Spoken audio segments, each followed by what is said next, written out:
Milé mamičky, rada by som sa vám predstavila. Moje meno je Zuzana Pálová a už viac ako 11 rokov pracujem ako konzultant pre výber zamestnancov a headhunter.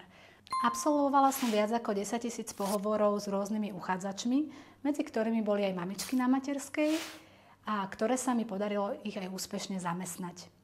Pracovala som a pracujem pre klientov z rôznych oblastí, preto vám viem povedať, akým spôsobom si uchádzačov vyberajú. Ako konzultant som mala tu možnosť vidieť stranu zamestnávateľa, poznať jeho požiadavky a vidieť, ako sa rozhoduje ohľadom uchádzačov. Takisto z pohľadu vášho, z pohľadu uchádzačov som videla, čo je pre vás potrebné, čo je pre vás dôležité a akú prácu si hľadáte.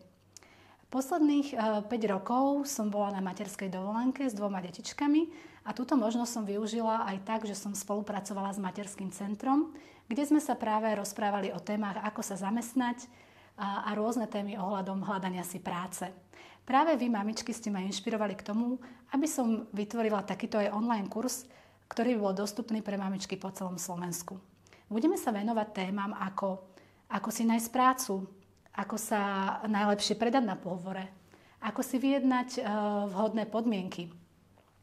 Budeme sa rozprávať aj o tom, čo ste sa na materskej naučili, aké chyby sa robia na pohovoroch a rôzne iné otázky, ktoré by som vám rada zodpovedala v súvislosti s tým, v akom štádiu sa teraz nachádzate.